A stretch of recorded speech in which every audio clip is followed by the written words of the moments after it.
There we go. All right, so today's day 3. Just as a refresher, last time we covered, I guess like the first time we covered like the mathematical basics, and then last time was the chemical basics, right? So today we're just going to get a little bit deeper into the chemistry of things. But first, we do have to do a quick review of last time because we left off like with 3 slides left, right? And those were some pretty important practice problems. So I just wanted to quickly demonstrate like how you would solve those and like what methods you would use or what paths you would take. And then also what we have lined up for today is honestly like a lot of memorizational stuff, which is why I tried to have it a little bit earlier in the course. It's not that you really have to have these memorized. It's just that you definitely want to have these slides saved as a reference because it's going to be important to like have your polyatomic ions on hold or like, I guess on file. And you also really want to get your solubility rules down. And nomenclature is just like kind of helpful because like you want to be able to like hear a compound's name and like be able to relate that to its chemical formula in your mind, right? And then some other stuff, it's just more memorizational stuff. And then the big topic for today is periodicity. So we've got that last. But first, we'll try to review from last time.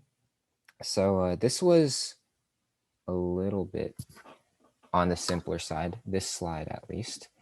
I'm going to use the periodic table website that I usually use just because I don't have the molar mass of lead memorized. So if I go to P table, lead is 207.2. All right. Oops. All right. So if I want to do number 1, what's the first step that I kind of have to do? Like what do I have to calculate first before I can get to a mole value? If you want to just say in the chat.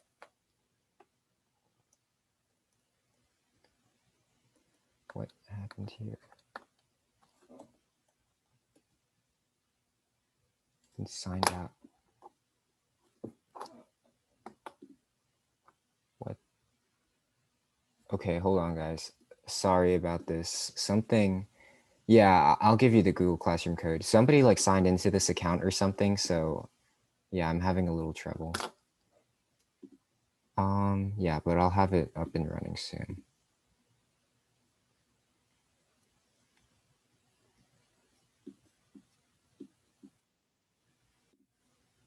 Hold on. I've got the Google Classroom code. Or I just have the invite link, so I'll send that in the chat. It's probably a little bit easier. Yeah, so for anybody who hasn't joined that yet, please do. And then we'll continue here. So, man, what is happening? Why can I not access the Zoom controls? All right, there we go.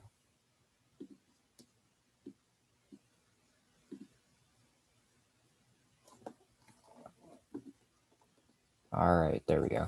Okay, so if we want to calculate a mole value and we have mass, or aka grams, what do we need to like get from grams to moles? Like if we think of it as multiplying by some kind of fraction, how are you going to cancel out the grams and end up with a unit of moles? Like what can you multiply by? Yeah, nice, the molar mass. What units does the molar mass have? I just like, I know you know, but I just wanted to like make it super clear for everybody.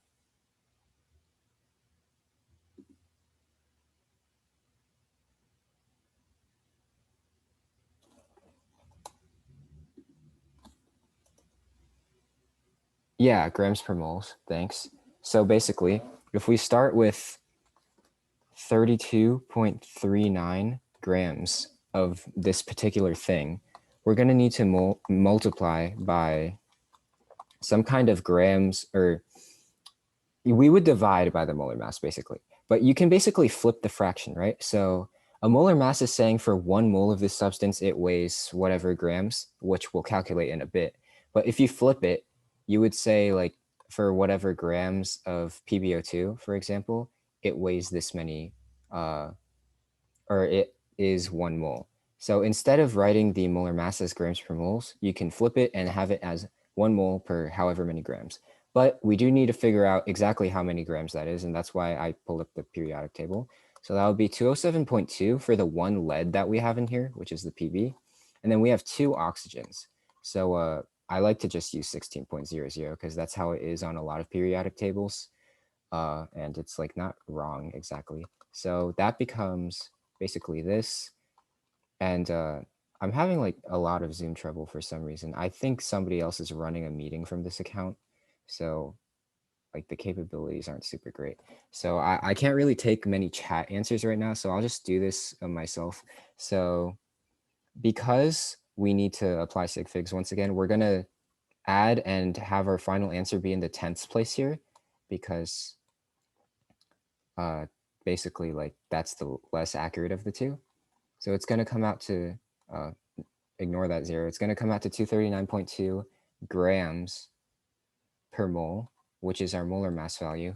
And then basically we'd plug that in over here because we're expressing it the same way. We just flipped it, right? We're saying 1 mole of this thing is worth 239.2 grams of it. So then if we calculate that out, the grams are going to cancel because 1 is in the numerator and 1 is in the denominator. So we're just left with moles, basically. So if we do 32.39 divided by 239.2, we need to have 4 sig figs because both of these have 4 sig figs and we're doing division. So we actually get 0.1354 moles of PbO2. I'm actually going to skip number 2 just because I want to kind of go along a little bit faster. And we have a problem that's like extremely similar to it lined up like on the next slide or like this next slide. All right, so here, this or like these 2 questions you might have had like a little bit of trouble with, not because they're necessarily hard. I think they're just like kind of unfamiliar, right? And we just need some exposure. So if I start with number 3, Cu2O is reduced. We'll cover reduction later, but it's not really necessary to understanding what this particular problem is about. Basically, what you need to know is that you're reacting hydrogen gas with Cu2O to produce metallic copper and water. So it tells you all the components of the reaction. So since we practiced reaction writing last week, you don't necessarily have to include the states here, like the states of matter. But you do have to make sure it's balanced because it's a numerical problem, right? So you need to make sure that your ratios are correct. Yeah, so H2O and then Cu. So if we look, we have 2 coppers on the left side and 1 copper on the right side. So I'm going to put a 2 next to the one on the right side to balance the coppers out. And then we have 1 O on each side and 2 H's on each side. So those are all balanced. So our equation is currently balanced. And what mass of water is produced when 10 grams of copper is formed?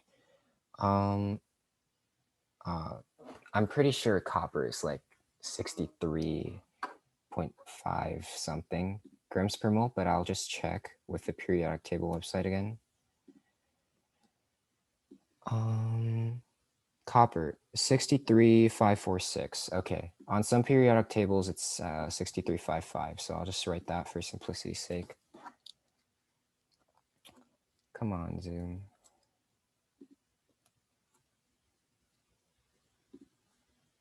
What is up? Wait, Ria, are you in here? Yeah, I'm here. Okay, do you have like any capability to this at all? Because when I'm screen sharing, like, you know how there's usually the bar at the top where you have Yeah. all your functions? Yeah, it just like disappears for me, and I don't know why. Oh, do you want me to try screen sharing and then you can annotate? Yeah, let's try that. Okay, let me open everything up.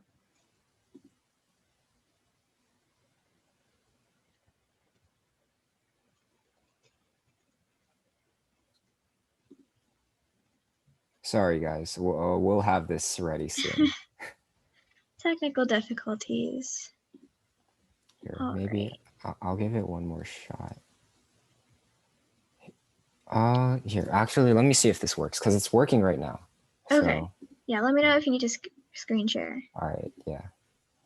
So my annotations went away, but we weren't that far in the problem, so I'll just like rewrite it. So Cu2O plus H2 makes 1 water and 2 coppers. And then we saw that copper is 63.55 grams per mole. That's its molar mass value. And we know that 10 grams of just solid copper is formed. So basically, we're trying to find out how much water is formed.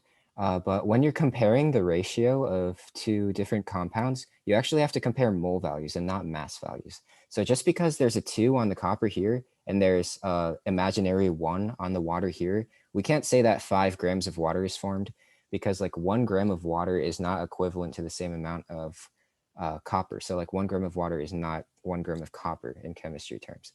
So instead we have to convert to a mole value. So if we take 10.00 grams of copper, and then just like last time, we're actually flipping the molar mass just so that the units can cancel. Here we get grams to cancel out, and then we're left with a mole value. It's going to have 4 sig figs, so 10.00 divided by 63.55. We have 1.574 moles of copper. And basically, that's how much was formed. And we know that because water and copper are in a 1-to-2 ratio, oops, let me check the chat. We know they're in a 1-to-2 ratio, so basically half as many moles of water need to be formed. Oh yeah, thanks for addressing that, Saraf. Yeah, so basically, because we know that 1/2 of the amount of copper that forms should be equivalent to the amount of water that forms, we can, or you can either do mental math or you can just do it like this, but basically you create a ratio and you want to have moles of copper on the bottom because you need this stuff to cancel out in order to change your units, right? And you just apply the same ratio that you see in the chemical equation. So 1 mole of H2O is basically the ratio with 2 moles to copper. So you divide your moles of copper by 2, and then you end up with 0.07868 moles of water. And then if you like find the molar mass of water, you're basically going to find that it's 18.016 grams per mole. The only reason I know that is because we use it so much in chemistry. So like you kind of just know it at some point. So if we multiply the moles of water by the molar mass, we get moles to cancel, and then we end up with grams, right? So if we multiply, that comes out to 1, and this should also be a 4 sig figs, 1.417 grams. So that gets us B. And number 4 is probably like a lot less familiar than number 3 was, so I'll definitely cover that. So basically, whenever you have a percentage problem and you're trying to figure out the formula, what you want to do, first of all, is you want to see that the percentages that you're given add up to 100%, just in case like you're missing an element. Like for instance, if this compound had copper, arsenic, sulfur, and hydrogen, but they didn't give the hydrogen percent, obviously you could do 100 minus all the other percents and find out what hydrogen would be. But you just want to make sure that you're working with all the information you need to. But if we add up all these percentages, it does come out to 100. And we can see by the answer choices that there should not be any other elements in this compound. So what you want to do is you want to imagine that you have 100 grams of this thing, of whatever energite is. So if you have 100 grams of the entire thing, you're going to have 48.41 grams of copper, just because like that's what the percentage is telling you, right? You're going to have 19.02 grams of arsenic. Here, I should probably do this horizontally. 19.02 grams of arsenic, and you're going to have 32.57 grams of sulfur. And basically, if we want to figure out ratios like these subscripts are telling us, we need to convert to a mole value again. Because like I said, you can't just compare grams to grams. You got to compare moles to moles if you want to figure out what ratios we're dealing with. So that's what we'll do. So here, once again, we have to go mole over a gram value again. I just have it memorized that sulfur should be 32.07 On some periodic tables, it's actually 32.06, but that doesn't really matter. Arsenic, I don't know. So I'll look at that later. And then copper, oops, admit. Can I show number 3 again? I'll put it up at the end of class. And also you can look at the recording. I just want to make sure we go a little bit quicker so we can get into like this week's stuff. Sorry. And then for copper, it was 63.55 grams per mole, right? And then arsenic, let's see.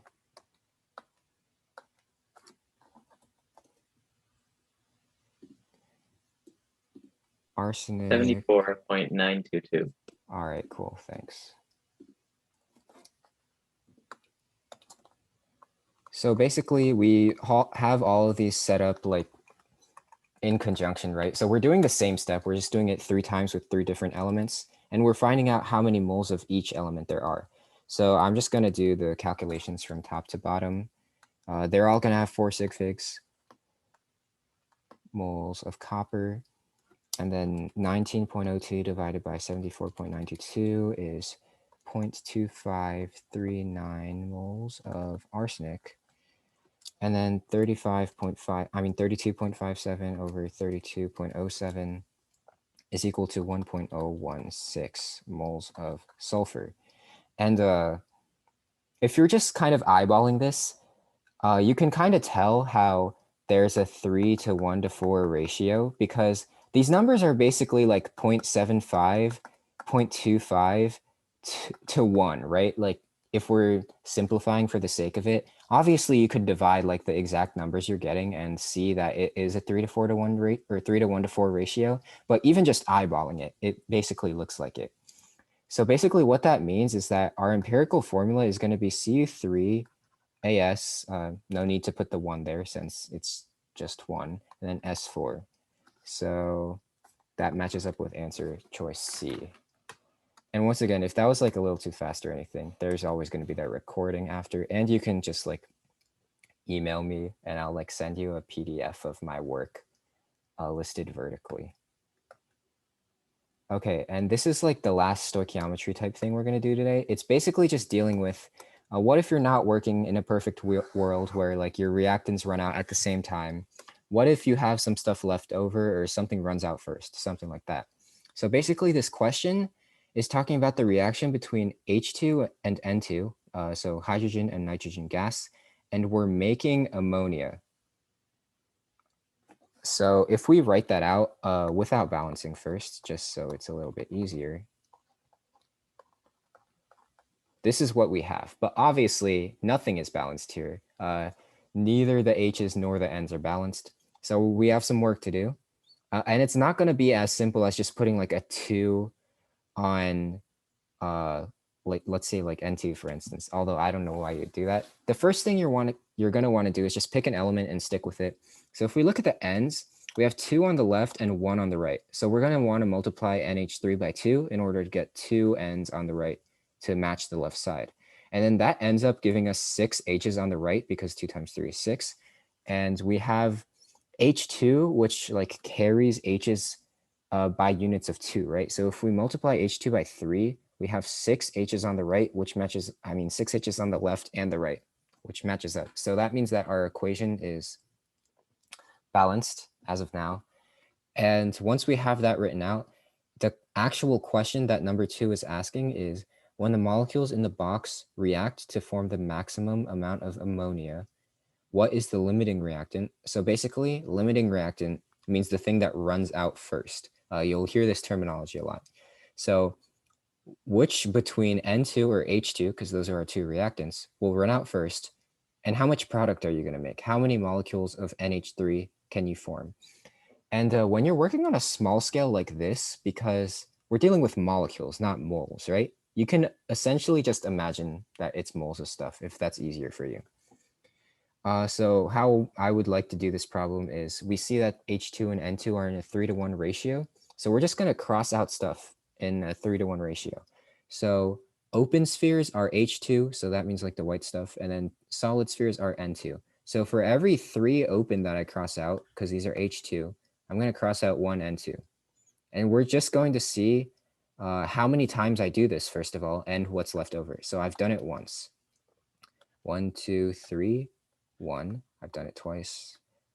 I'll just start with this first one. 1, 2, 3. I've done it 3 times.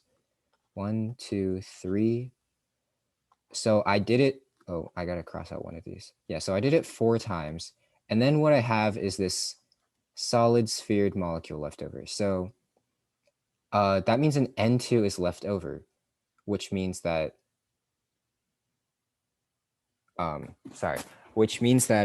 H2 had to run out first, right? So that means H2 is limiting. So we can automatically eliminate A and B because they don't say that H2 is limiting. And then the second part of the problem is talking about how much product can be formed. So if we see that we completed this reaction 4 times, if we just like multiply everything by 4, we used up 12 molecules of H2. We used up 4 molecules of N2, and we made 8 molecules of NH3. So that's why the answer would be C. All right, so moving on from stoichiometry, I hope like that gave some insight into like why it's important to like have our, I guess, mathematical roots down. We're gonna get into like some of the more still very important, but kind of memorizational stuff. This is just a chart that you can reference again, or you could just search up like polyatomic ions and go to Google Images and you would find stuff. But it's like kind of important that you have these eventually like recognizable by name or by chemical formula. So some of these are like not as common. Like you won't see azide unless you like actually prepare for like a chemistry Olympiad or something. But a lot of these are super common. Like oxide, we all know like oxide. Permanganate is like a little bit harder to memorize just because like it's unfamiliar, but you will see that a lot because it's a common common oxidizing agent. And basically, if I were to tell you to get a few down, I would tell you to focus on acetate, ammonium, bromide, chloride, like fluoride. That stuff is like kind of self-explanatory because you're just adding IDE onto the actual element name, right? But for polyatomic ions, since those were just singular, you would want to know like carbonate, maybe chromate. That's like, it happens sometimes. Let's see, bicarbonate. And if you're confused by what bi means, it basically just means that you took the original thing, which is carbonate, and then you literally just added a hydrogen on, which is why this is also called bisulfite, because you added a hydrogen onto sulfite. Hydroxide's very common, so is nitrate. Nitride, not so much. Oxide's common, permanganate, kind of perchlorate. Phosphate, definitely. Sulfate, definitely.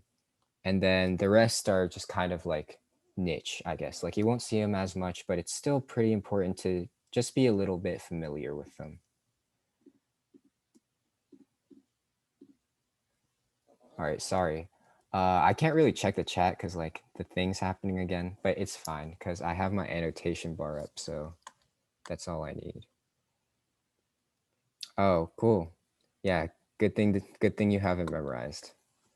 All right, so another kind of memorization thing, it's solubility rules. And solubility basically just describes, when you have a reasonable amount of something in water, because we usually deal with water as the solvent in chemistry, will it be completely dissolved? Like if you stir it around, or even if you don't stir it around, will you be able to see just water? Like you look at it and you can't tell that something's in there? Or is it going to be cloudy? Is there going to be like really huge particles floating around? That would be insoluble. But if it looks like a clear solution and it honestly just looks like water, that's called soluble. So if we start off, salts with group 1 cations, and cations are just like positively charged species, right? So that would be like Na+, Na means sodium. It would be K+ for potassium, or like cesium, that's also in group 1. But anyways, like there are a bunch of candidates for that, right? Anything in group 1, aka the alkali metals, that forms a cation, or even ammonium, because it does act like a group 1 metal a lot of the time, even though it's like kind of polyatomic. Those compounds are always going to be soluble. And rule number 1 on this list here will overpower any other rule. Just as rule number 2 will, it's just a little bit like, I guess, weaker or like not as overpowering to an extent. You'll see like at the bottom of this list, some of these say like generally insoluble, or they're like usually insoluble. But if they're with a group 1 cation or ammonium, anything is going to be soluble for our purposes, like literally anything. So if you see Na+, if you see K+, if you see like CS+, just using those 3 examples again, it will be a soluble compound. Number 2 works pretty much the same way, except we're talking about anions this time, so that means negatively charged species. Your chlorates, which is ClO3-, nitrates, and acetates, I just wrote it, oh, that's horrible. Okay, I wrote it 2 different ways again, because this is like how you would see it probably in your Gen Chem class, and this is how you would see it for like organic chemistry. You would just write it this way on the left if you wanted to like make its structure clear. But we'll talk about structure in our later lesson. So if you have any of these 3 anions on your salt, yeah, the attendance code was like 21 ionic or something. 21 ionic. So if you have any of those 3 anions on your salts, it's the same way as rule number 1. It overpowers everything else. So I'll just give an example. Usually silver is like really insoluble, right? Ag+. But if you pair it with nitrate, it's going to be soluble. If you pair it with acetate, it's going to be soluble because the anions in rule 2 will overpower any other rule. But starting with rule 3, we actually do have some exceptions. So you can see my phrasing here, chlorides, bromides, and iodides, which are from the halogen group, are almost always soluble. So I labeled like with a superscript 1 there, because in the next slide, we actually list out the exceptions. Sulfates are almost always soluble. Phosphates, carbonates, and oxides, on the other hand, are usually insoluble. And like literally the only exception is rule number 1. If you have sodium phosphate, for instance, sodium is an alkali metal, so it's going to be soluble just because rule number 1 is that powerful and will literally override any other rule. Same reasoning, if you have like potassium oxide, K2O, it's still going to be soluble because it's got the K in it. It does not matter that these are there because you have the overpowering rule number 1. But for like literally anything else, except like ammonium and other alkali metals, if you see oxide, if you see carbonate, if you see phosphate, these are going to be insoluble. Hydroxides are also generally insoluble. Also, you don't have to put this to memory right now. Basically, like these slides are always going to be there for you, right? So you can always come back and check them. Hydroxides are generally insoluble, the only exceptions being that if I go to the next slide, actually, that'd probably be helpful.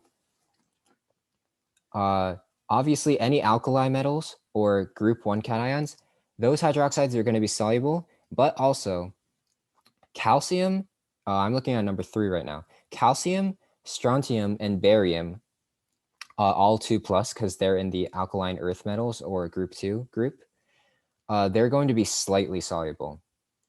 This is like pretty much the only instance where you'll see the terminology slightly soluble. In general chemistry, it's going to be when you're talking about those heavy alkaline earth metal hydroxides. Yeah, nice structure drawing. I see you worked with what you could. Yeah, so if we go back, I'll just cover these exceptions step by step again. So the first exception I have is the superscript 1, talking about the chlorides, bromides, and iodides. They're almost always soluble, but number 1 here says that if you pair them with Ag+, so that's silver, Hg, 2, 2+. The reason that it's Hg and then subscript 2 is because mercury does this weird thing where it dimerizes, aka like it takes 2 atoms of itself and it basically like connects. So that doesn't happen very often in chemistry, but it does do that. So it's actually called mercury 1 because each mercury atom contributes a +1 charge. So the overall thing is +2 charged. So if you have silver, mercury, or lead chlorides, bromides, or iodides, they're going to be insoluble. Yeah, what's up? Why is mercury not gonna make it soluble? I mean, good question, because solubility is like generally not very well explained. Um, Sometimes it has to do with like, okay, you know what? I was about to say a word Maybe the that you bond, wouldn't have correct? understand yet. Huh? Is it a bond? Yeah, it does have to do with the bond sometimes, because solubility, Yes, well, the it's, water has to pull the atoms apart. you know, it's like kind of hard to explain. So when the water pulls the atoms apart, that's called dissociation. That's not necessarily solubility, because solubility is when like your Dissolve. substance goes into the water and then it There's becomes no way. essentially invisible. But like when the atoms are That pulled goes apart, away. That goes away, correct? yeah, you can kind of think of it that way. Like it's still there, but Yeah, you but can't you like just see can't see it. it because Yeah. they just come into extremely small atoms. Yeah. But generally, like you won't need to know the explanations for solubility. It's kind of just something that you know happens, but you don't necessarily need to know why. Okay, so Ag plus, Hg22 plus, and Pb2 plus chlorides, bromides, and iodides are insoluble. That's the only instance in which Cl minus, Br minus, or I minus salts would be insoluble. Then if we look at sulfates, it's the same three culprits again, Ag plus, Hg2 plus, and or Hg22 plus and Pb2 plus, but we also add on Ca2 plus, strontium 2 plus, and barium 2 plus. For sulfates, all 6 of those are insoluble. But again, those are just exceptions. Literally everything else is soluble. Yeah, are you raising your hand? You can unmute if you want. Yeah, so do the solute and the solvent, I think that's what they're called, do they need to have the same charge? Because like I noticed salt, like when you combine an alkali metal with a halogen like sodium chloride, and then you have H2O, those have the same charge. And I noticed that a lot of these that you're talking about do have neutral charges. Is that a requirement for solubility? It's not a requirement for solubility as much as like you basically and anytime you're working with chemistry, your electronic charges pretty much have to be balanced. Like obviously here I'm talking in terms of just cations, because like it's kind of redundant to say like CaOH2, SrOH2, BaOH2 are all slightly soluble. So that's why I just have the cations listed out. Yeah, basically charge doesn't have, I would say, too much of an effect on solubility in water. It's just that everything here would be neutral. Yeah, like once again, solubility is like kind of hard to explain from a theoretical standpoint, but you can definitely search it up afterwards if you're interested.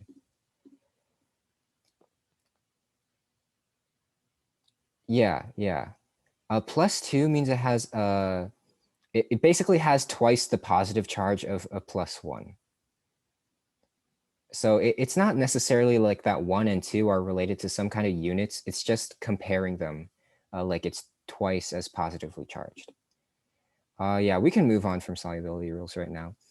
If you have, or you know what, I'll actually do these. We're not going to have that much group work today. Sorry, guys. I just wanted to like really speed through these because we did kind of take a bit of time reviewing.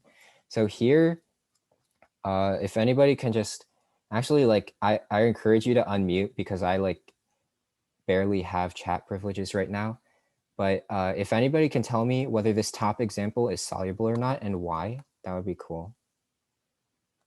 I think Henry had his hand raised like for a long time. I don't know if like he has another question though. Yeah, it has a stronger charge. Yeah, go ahead. You can just unmute. You don't have to necessarily Yes, raise your it's hand. soluble because of the sodium. Yeah, so it's soluble because sodium's a group 1 cation. Nice. So I'll just put S here. Can anybody tell me about number 2? It's not soluble How come? because of oh wait, no. Wait, sorry, I can't really hear you, but you're talking about the phosphate, right? Yeah, All right, cool. Yeah, so like we said before, anything with phosphate is going to be generally insoluble unless you have group 1 cations or ammonium attached to it. And just as in a reminder, NH4 plus is ammonium. So this would be insoluble or like not soluble. So I'll put NS. And then lastly, anybody have an idea for number 3 and why?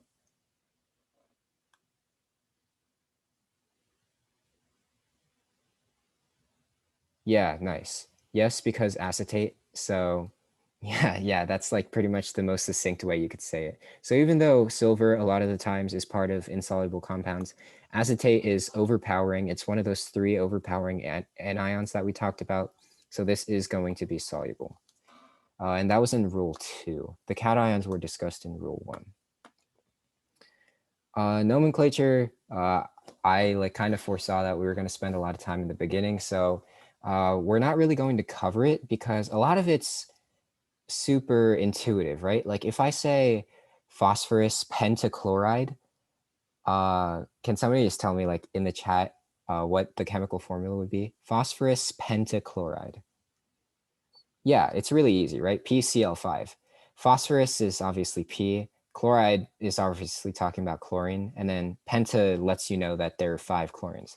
So like nomenclature is really just like that simple. You have the element names, and then sometimes you have weird endings like IDE. And then literally like you just have a prefix talking about how many things there are. So I linked a couple of things just in case you ever get confused, but because it's like rather self-explanatory, I think we can just move along for today. Yeah, the ide doesn't like, basically it's there for us to like say it. It doesn't do anything. Yeah, like water. Yeah, you will like kind of get fun of if you call water dihydrogen monoxide though, because nobody calls it that, just as a warning.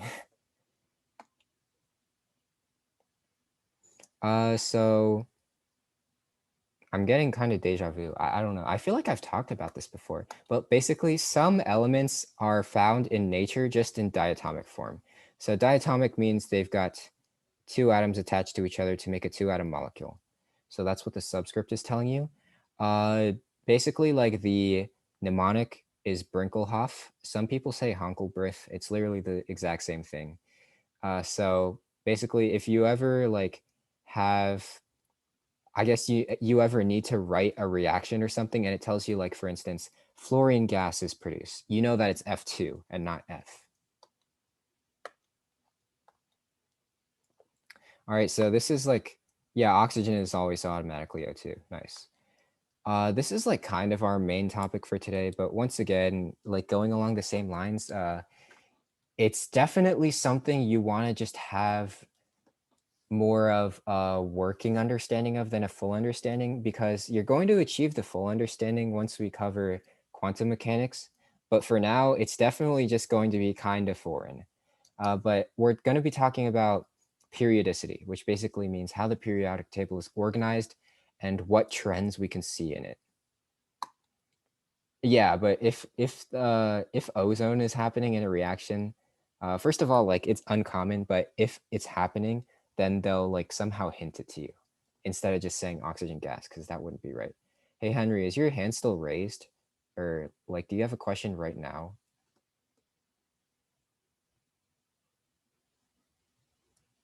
Okay, I'm going to take that as a no. Okay, so the first trend that we can see in the periodic table is atomic radius. So obviously, like we know radius is like half the diameter of a circle, right? So it's talking about how big, or like even for a sphere, since we're talking about an atom, it's half the diameter. We're talking about how big this atom is basically by describing it with its radius. And we can see a pretty clear trend as the periodic table like goes right, goes down. The reasoning behind like the trend is dependent on how many electrons are basically within the shell and how many electron shells there are. So a shell is, if I just do like a really crude drawing, like if we have the nucleus, every time we have like a ring of electrons, that's called a shell. So we have like 3 shells here. Obviously, you can see that the more shells you have, the larger your atom's going to be and the longer the radius is going to be. So if we're looking at atomic radius and we just follow the periodic table to the right, we can see that it's decreasing from the, well, it doesn't show it on the periodic table, but what I have copied and pasted into the top right corner is like the periodic table, or like a chunk of it, like matched up with the atomic radius, so you can see the trend. So here we can see clearly that as we go to the right, radius is decreasing. And the reason for that is because a row in the periodic table is called a period, fittingly. So if you stay within the same period, you're not adding any electron shells when you move to the right. You have the same amount of electron shells. All you're doing is adding one electron each time as you move one element to the right and to the right. So if you add one electron to the same shell level, you can imagine that it's increasing the attraction with the nucleus because the nucleus is positively charged. So if you increase attraction, the atom is actually going to become like slightly and slightly smaller because the electrons are getting pulled in more. So that's why as you go to the right, atomic radius decreases. Or if you say it the opposite way, as you go to the left, it increases, but that's a little bit like weird to think about. So if you go down, however, wait, I don't know why I was, okay, yeah. So as you go down a group, because vertically, the columns are called groups, your radius is going to be increasing usually, barring some like weird things. Yeah, nice arrows. Yeah, so as you go down, it's going to be increasing because when you go down a group, each time you're adding on another electron shell. So if I add another circle around the nucleus each time, obviously the atom's getting bigger. An ionic radius, it follows the same trend. It's just like a little bit weirder. Ionic basically means that we're dealing with ions here. So we're dealing with charges instead of elements that are just at their neutral states. So the only thing you really need to know for this is that cations, aka like positively charged ones, are going to be smaller than their parent atom. So like this example that I have here is Ca2 plus has a smaller radius than just Ca by itself. And if you think about the reasoning for that, you get Ca2 plus from Ca by taking 2 electrons away from Ca. So if you take, wait, hold on, let me make sure. Yeah. You're taking 2 electrons away from Ca. So if you take away electrons, essentially what you're doing is the electrons stop repelling, or like the remaining electrons stop repelling each other as much. So they're free to like spread out more,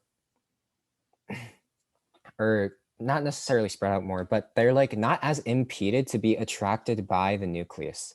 So that's why cations have smaller radii than their parent atoms, but anions on the other hand are larger because, as you can imagine, you get an anion from the parent atom by adding an electron.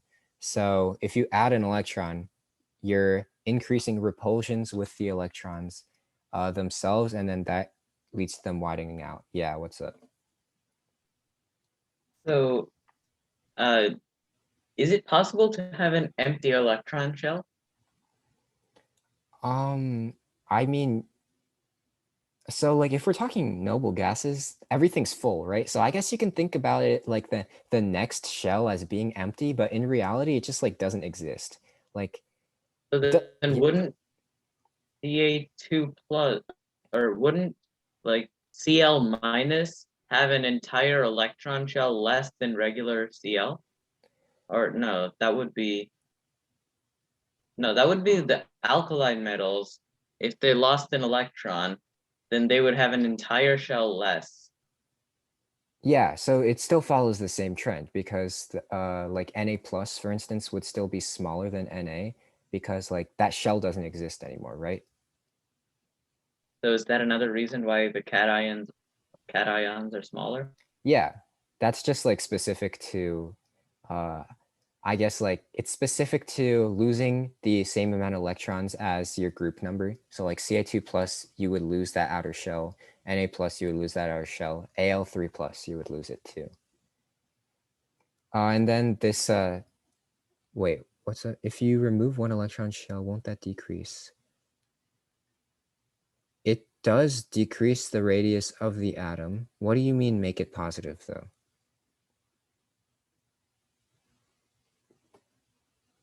So like when you remove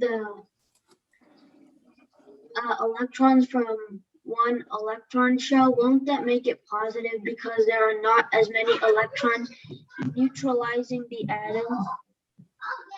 Oh, yeah. Okay. Yeah, I don't know why I was confused for a second. Yeah, it does make it positive. Yeah. So if you take away a negative charge, the overall thing is going to be make it made positive. All right, we can move on since that second point wasn't as important. There's another trend that you can follow across the periodic table called ionization energy. Basically, you can see the definition there. It's the amount of energy that you need to remove an electron from an atom in the gas phase. The in the gas phase part isn't really that important for like memorization purposes. You just need to know that it's the amount of energy you need to ionize an atom, aka remove an electron. So it's usually expressed in electron volts, which is just a unit of energy. You can tell it's a unit of energy because it's in the same category as joules, basically, as you can see by that conversion factor. And a lower ionization energy means that it takes less energy to remove that electron. So it's easier to pull off, or it's more unstable, basically. And first ionization energies, the reason I say first there is because you can remove multiple electrons, right? So we're just talking about the first time. They typically increase across a period and decrease down a group. So increase to the right, decrease going downward, aka increase going upward. So if we think back to the atomic radius trend, radius decreases as we go to the right, right? So if radius decreases, the electrons are closer to the nucleus and there's a stronger attraction. So that means a stronger attraction, it's going to be harder to pull the electrons away. So that's why as you go to the right, ionization energies are going to be increasing. Versus if you go downward, the electrons are in, remember like how I drew that really crude drawing of like a dot and then 3 energy levels around it? Electrons are going to be further and further away from the nucleus as you go down the group because you're adding on new energy levels. So basically, if the electron is further out, it's not experiencing as strong of a pull to the nucleus, so it's easier to pull off. It's not necessarily the same as atomic radius because atomic radius increases going down versus ionization energy increases going up, but it follows the same logic as atomic radius if you want to think about it like that. And then this is just exceptions. I'm just not going to talk about this because it might confuse everybody a little bit more, but definitely come back to this after next Friday because next Friday is when you'll start understanding the reasoning behind this. Okay, so what comes after ionization energy 1? So you have 2, 3, and so on. You can remove as many electrons as the atom has, right? But it's going to take more and more energy each time. But removing a core electron takes the most energy. And when I say core, just like how Sarath and I were talking about, like if you remove an electron from sodium, you get Na+, and then you completely lose that outer shell that only used to have 1 valence electron. If you try to remove another electron from Na+ and make it Na2+, you're taking away from an electron energy level that's much closer to the nucleus this time. So it's held much tighter. It's a much stronger attraction, and it's going to take much more energy to remove that electron than it would have for the first one. So there's another like problem that I just copy pasted onto here. It says which element has the highest second ionization energy? And you can pretty much solve this one by looking at the positions on the periodic table. This is in group 1, group 2, I think like 16 and 17. Anyways, it's like the second to last and the third, or no, the third to last and the second to last, right? Actually, it's not fluorine because usually when you're talking about ionization energies, you're talking about, hold on guys, I'll explain what it is. Yeah, I'll explain. You're talking about cations, like things that are possible to make cations. Like you won't see F+ just because it's a halogen, right? It wants to become F-, not F+. The reason that sodium actually is the right answer is because, like I just talked about, sodium, it's an alkali metal, right? So that means in its outermost electron shell, it only has 1 valence electron there. So once you take it away, you perform the first ionization. So you take away the first or the only valence electron, you're only left with the core electrons. So if you try to take a second electron away, yeah, that explanation's exactly right. If you take a second electron away, you're removing from an electron group, an electron shell that's much closer to the nucleus. So basically it takes more energy. Versus if you're talking for magnesium, it actually has 2 valence electrons. So you can remove the second valence electron without it taking like that much more energy than the first, because they're still both in the outermost layer. Electron affinity is kind of like the ionization energy of anions. So instead of looking at the left side of the periodic table, we're looking at the right. Yeah, the second ionization of hydrogen doesn't exist because it doesn't have 2 electrons to move, sadly. Yeah, since it only has 1, yeah. So electron affinity, it's like the reverse process kind of. You're adding an electron to an atom in the gas phase to make it negatively charged. Yeah, H plus is basically a proton. And electron affinity, basically it's highest towards the top right of the periodic table. So how you can also phrase that, it's similar to electronegativity. It's not like the exact same. I also have electronegativity coming up though. Yeah, you're on the right track though. So basically you can look at it as following like this sort of trend, but like there are exceptions, obviously, as you can tell. But you can just say that it decreases going down a group and it increases going across or to the right of a period. And sometimes people get confused with electron affinity because it's the amount of energy that's released, right? So like some people denote this with a positive sign for energy being released. And some people just say it's the energy change when an electron is added. So for an energy change to be interpreted as a release, it would have to be a negative sign because that means you're releasing energy. So some like, this is from Atkins, which is just like a famous chemistry textbook. And like that guy who wrote the textbook, he preferred to use the positive sign to show a release. So the negative signs you see here are actually an intake of energy. But some people actually use negative signs to show release, which in my opinion is like the correct way. But obviously the guy who wrote the textbook is going to have like a little bit more priority than me. Once again, there's exceptions, but just look at this later. I just put it there so you have a reference later. We have electronegativity too, which is the relative measurement of how strongly an element attracts electrons. It's like really closely correlated with electron affinity, because as you can see towards like, this is kind of like a heat map of the periodic table, right? So if you look at the top right, it's kind of the same culprits. Like the ones with the most energy released when adding an electron are generally the ones with the highest electronegativity because they want to be close to those electrons. It's favorable for them to pull them closer.